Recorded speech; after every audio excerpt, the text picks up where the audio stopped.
Man, I miss the nights out. Pre-drinks at Jake's mum's house, Saturday evening, time to finally have some fun now. Whiskey, vodka, endless beers on call, Joe and Lewis each downing a whole bottle of Echo Falls as Hamish crawls helplessly to the bathroom to retire. I'm pretty sure he drank the King's Cup and Ring of Fire, and it had Listerine in it, as well as several mean spirits. Give him a clean minute, he'll be back to stinking of teen spirit. Which, by the way, is Lynx Africa and a hint of hairspray, enough to hold the style, not enough to be called gay. Fair play. Then I say it's time we're on our way, jump in the taxi and bump to some Kanye. Man, I miss the nights out. Waiting in line, fucking around, feeling the faint sound of the bass underground. It's the cheapest place in town, but it's a decent base for now. Behind me, the squad shivering, trying to stay stoked, embracing the cold, cause that £2 coke charge is a joke, but we don't provoke the bloke patrolling the shithole. Oh no, we pay him his troll toll and claim we won't make trouble. And now we're finally in. I want to burn my tongue till the flavour's gone, so we head to the bar and order 6 Jaeger bombs. Knocking back, then I hear the DJ play my song. I shout along and probably get half the words wrong. Sorry Dawn, but I know this club is where I belong. Man, I miss the nights out. And you know what I really miss? I miss girls. Fuck, man, I miss girls. Oh, the way they entered in groups, hair curled, huge hoops, fake pearls, ridiculous shoes, that shit was my world. Observing them all as they swarmed the dance floor, submerged within the crowd of sweaty bodies. Checking them out is my favourite hobby. Drop it, shawty. Jake laughs, but I'm focusing on a group of females to pester. Forever seeking pleasure, I approach them light as a feather and enter their clique with a trick I learned from my ancestors. I move behind a perfect 10 and slowly start to grind, chime in her ear that I want her to be mine, but she grimaces. Must be frigid, or possibly blind. I keep in mind most girls will probably decline, so I move on and keep trying until one feels inclined. I want to feel her skin rub, sweat mix and whole bodies combine. But that's when, from across the dance floor I see her, mouth and menage, keeping eyes out for Selena. Low self-esteem it seems as she hugs the wall like a speaker, but when she does dance looks like she's having a seizure. I need her, and decide I gotta take her by the end of the night. So I go to the bar quickly and order a vodka and Sprite. I mean, she has to talk to me if I got her a drink, right? So we chat and we laugh and she seems really nice. I ask if she fancies a dance and she says she might, and she looks fine as she hops into a slut drop, low cut top, sending signals she's down to fuck probs. So we jolt outside and get an Uber to mine. Now in the taxi, all I think about is getting her naked, but as I nibble her neck, my brain goes out of body for a second and I begin to watch the events from a brand new perspective. You keep touching her leg, yet her body language is defensive.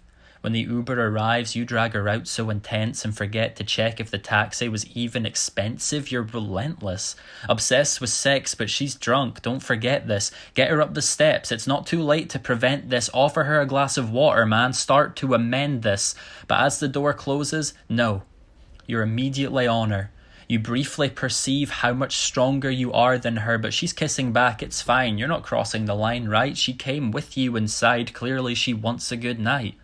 And as you kiss her more forceful and get her body onto the covers, you think subliminal images of different positions to fuck her when she says stop. And you say, what for? She looks at you timidly. I've never done this before. But you say it's fine and just dive right in for more. Your hands under her skirt as your shoes drop to the floor, followed by other articles, all which you take off yourself. She stares at the door like it's a call for help. Her mouth's not saying no, but her eyes sure as hell are. Or does consent not mean a thing when you finally get your dick hard? You hesitate for a second, but decide it's too late. You need to get laid because it'll make you feel great. For fuck's sake, I wonder what your animated conscience would say. As you touch her there, her whole body tenses. She's too scared for her brain to be on the defensive. You lower her underwear as she prays you come to your senses. Your Jiminy Cricket starts to scream as you keep lifting up her knees and choose to ignore that single tear roll down her cheek. She doesn't want you, man, so get off and let go of her. Or are you getting off over the fact you have control of her, and afterwards you hold her, as if that's consoling her. You despicable douchebag, you may as well have been choking her. And that night, she goes home, and hey, maybe you feel awful, maybe you regret your actions, I sure as hell hope so, but we both know that next weekend you're back at it again, like nothing happened. You don't even have to pretend, because you've already forgotten, but I bet you she hasn't. I bet you she never will. Do you really miss the nights out? Or is it something else you miss?